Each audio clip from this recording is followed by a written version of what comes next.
Igan, inaasang libo-libong public utility vehicle ang sasali sa service contracting program ng gobyerno ngayong araw. Live mula sa Pasig, may unang balita si EJ Gomez. EJ.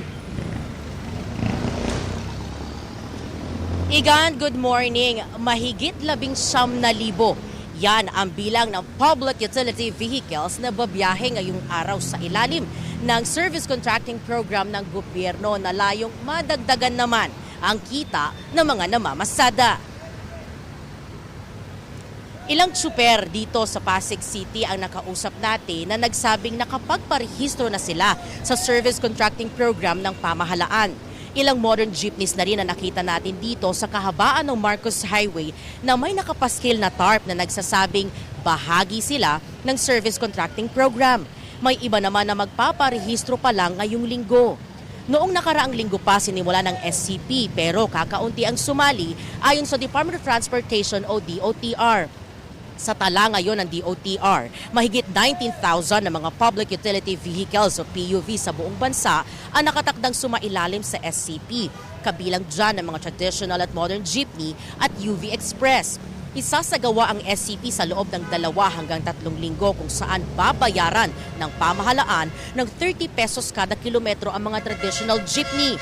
40 pesos naman kada kilometro para sa modern jeepneys at 100 pesos kada kilometro para sa mga bus. Babiyahe ang mga contracted drivers sa mahigit 800 high-density routes sa buong bansa. 545 dyan ay nasa Metro Manila, Cavite, Laguna at Rizal.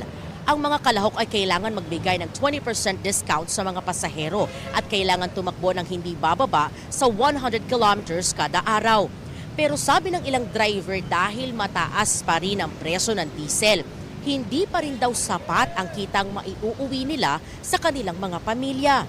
Narito ang kanilang mga pahayag.